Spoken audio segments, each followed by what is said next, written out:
Olá pessoal, bom dia, tudo bem?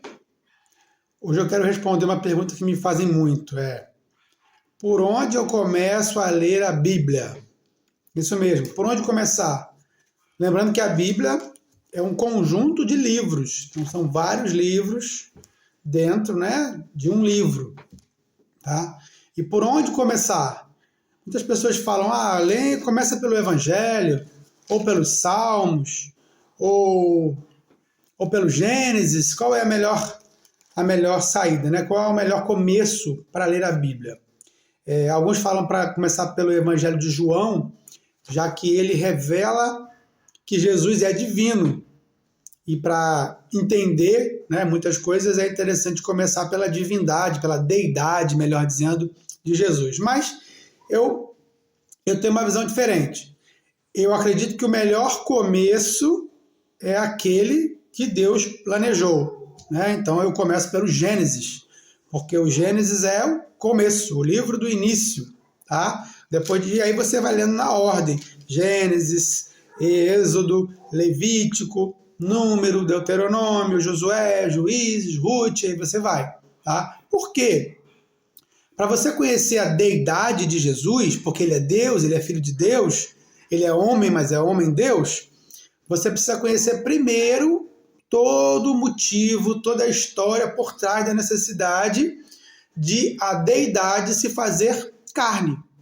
É perfeitamente possível na Escritura você perceber que a deidade, o Filho de Deus, Deus pode se fazer carne, né? Então isso não é nenhuma idolatria, isso não é nenhuma heresia, isso é perfeitamente possível através da Bíblia. Para você entender os propósitos da sua vida, por que você nasceu nesse país, né? Por que você tem esse nome, por que você tem essa vida, por que você faz o que você faz, o que tem que fazer.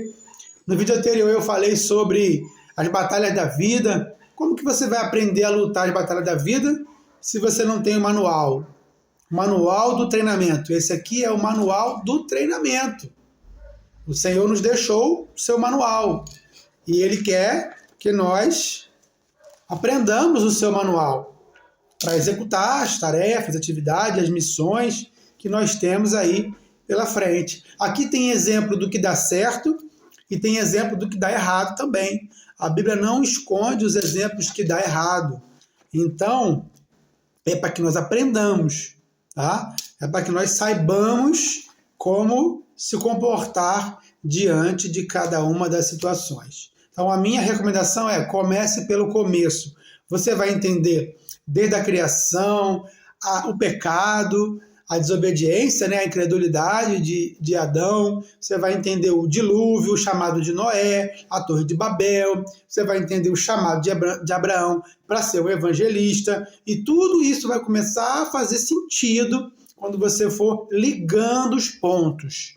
Criação, pecado, dilúvio, né? Noé, dilúvio, Torre de Babel, Abraão, um povo, para que depois você consiga conectar com todos os povos, todas as nações, tá? Alguém viria da parte de Deus para reconectar tudo de volta, aquilo que foi perdido pela incredulidade lá no Éden, tá? Então, como é que eu vou começar na metade da história?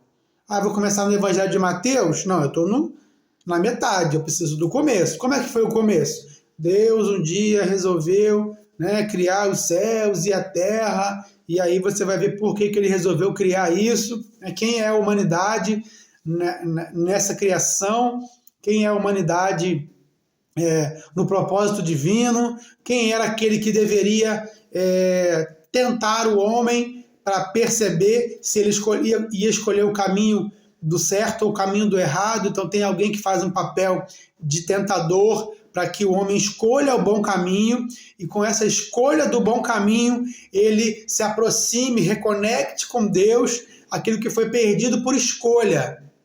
Então você vai ver que até a serpente tem um papel interessante. Se o homem escolheu, se o humano escolheu se afastar, agora ele precisa escolher voltar. Porque se ele escolher voltar, aí ele terá auxílio do divino do sagrado, do secreto, que está aqui, ó, disponível para ser revelado a você. Então comece pelo começo, comece pelo Gênesis, e eu tenho certeza que você vai aprender muito. Deus te abençoe, bom dia, até a próxima.